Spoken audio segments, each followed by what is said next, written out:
नमस्कार।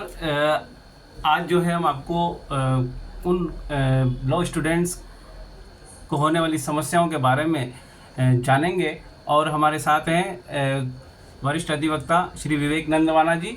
विवेक नंदवाना जी, आपका स्वागत है। और हम आज जो है इस ऑनलाइन प्लेटफॉर्म के माध्यम से उन बच्चों के लिए वो सवाल लेकर आए हैं जो कई ऐसे बच्चे हैं जो एलएलबी करने के बाद कोर्ट पहुंचते हैं, लेकिन उनके मन में कई शंकाएं होती हैं और वो बेहतर भविष्य नहीं बना पाते। तो इस बारे में आपका जो है अहम सुझाव उन बच्चों के लिए क्या रहेगा, ताकि वो जैसे ही कोर्ट पहुंचते हैं, डिग्री तो ठीक है आ गई, लेकिन कोर्ट जब पहुंचते हैं तो वो ऐसी क्या परिपाटी अपनाएं कि उनको बेहतर भविष्य बनाने में कोई तकलीफ ना हो। तो आपको काफ़ी समय हो चुका है, तो ऐसे कोई टिप्स उन बच्चों के लिए जो इस वीडियो के माध्यम से अहम कारगर साबित हो, जी बताएँ।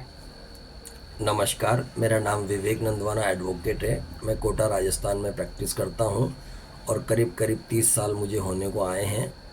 मैंने यहां देखा है कि जो बच्चे क्लेट के ज़रिए 5 साल का कोर्स करके आते हैं उनका एक लेवल अलग होता है, और जो जिला स्तर से या स्थानीय स्तर पे लॉ की डिग्री लेके आते हैं उनका स्तर थोड़ा सा अलग होता है। तो जिला स्तर पे जो बच्चे एलएलबी की डिग्री लेके आए, इनको एलएलबी डिग्री प्राप्त करने के बाद कम से कम 6 महीने वापस कुछ सेलेक्टेड सब्जेक्ट जैसे CrPC, IPC, CPC, evidence limitation act और इस तरह के जो बेयर एक्ट्स हैं जो यहाँ रूटीन में डेली काम आते हैं, इनको 6 महीने तक नियमित रूप से पढ़ना चाहिए। और जो लड़का या जो व्यक्ति या जो नए अधिवक्ता हैं, यदि 8 से 10 घंटे नियमित रूप से पढ़ने की काबिलियत रखते हैं, इतनी योग्यता रखते हैं और इतनी क्षमता है, तब तो उनके लिए ये फील्ड बहुत अच्छा है।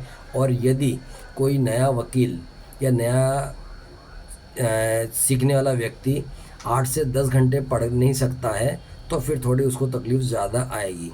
तो सबसे पहली सलाह तो मेरी ये रहेगी कि कोई भी व्यक्ति जो एलएलबी की डिग्री करके आया है, उसे कम से कम 6 महीने तक वापस अपने घर पर नियमित रूप से पढ़ाई करनी चाहिए 8 से 10 घंटे, जिससे उन सब्जेक्ट से वो रिफ़्रेश हो सके। और महीने में कम से कम 10 जजमेंट हाई कोर्ट और सुप्रीम कोर्ट के नियमित रूप से पढ़ने चाहिए।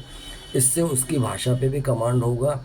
जो इंग्लिश मीडियम से आए उनको हिंदी का ज्ञान ज़्यादा प्राप्त करना चाहिए, और जो हिंदी मीडियम से आए उनको इंग्लिश पे ध्यान देना चाहिए।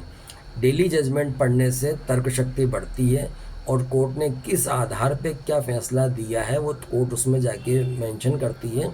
तो उससे व्यक्ति की सोचने समझने की और तर्क करने की क्षमता का विकास होता है। तो दूसरी सलाह ये है कि आपको प्रति महीने कम से कम 10 जजमेंट, चाहे वो छोटा हो बड़ा हो, अगर बहुत ज़्यादा बड़े पेज का जजमेंट या ज़्यादा लंबा जजमेंट है उसको 2 पार्ट में पढ़ सकते हैं। तो 10 जजमेंट पढ़ना चाहिए, 8 से 10 घंटे पढ़ने की क्षमता होनी चाहिए, और कम से कम 6 महीने अपने घर पे रह कर के ही नियमित रूप से पढ़ाई करनी चाहिए, और कुछ सेलेक्टेड सब्जेक्ट की पढ़ाई करनी चाहिए। इसके अलावा आसपास कोई भी जो आपके सीनियर एडवोकेट हों जहाँ आप आसानी से आ सकें, जिससे कि आपको आने जाने में कोई दिक्कत ना आए, देर रात भी हो जाए तो परेशानी नहीं आए। वहाँ पे आपको इवनिंग में ऑफिस जाना चाहिए, और कभी कभार आपको कोर्ट भी जा सकते हैं। लेकिन ये जो आते ही फाइल पढ़ने का शौक़ है, आपको जो सलाह दी जाती है आके फाइल पढ़ें या मर्डर केस या बड़े केस लेने का जो इंटरेस्ट आता है पढ़ने का, वो एक अलग चीज़ होती है। जब तक आपका बेसिक ही तैयार नहीं होगा, आप कभी भी एक अच्छे तरीके से उस चीज़ को समझ नहीं पाएंगे।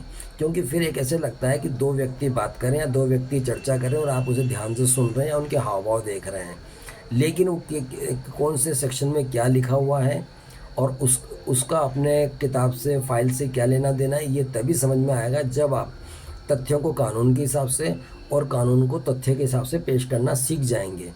इसके अलावा ऑब्जर्वेशन पावर पे भी अपनी बढ़ानी चाहिए कि पक्षकार क्या चाहता है, सामने वाला वकील किस तरह आर्ग्यू कर रहा है, और न्यायिक अधिकारी पीठासीन अधिकारी वकील से क्या अपेक्षा कर रहे हैं। क्योंकि लास्ट में हमेशा रिजल्ट ही देखा जाता है, कौन हारा और कौन जीता। इस दरमियान जो मेहनत आप कर रहे हैं वही आपको अंत में एक अच्छा रिजल्ट दे पाएगी। इसलिए आप सभी को जो एलएलबी करके आ रहे हैं, कम से कम 6 महीने तक नियमित रूप से अध्ययन करें।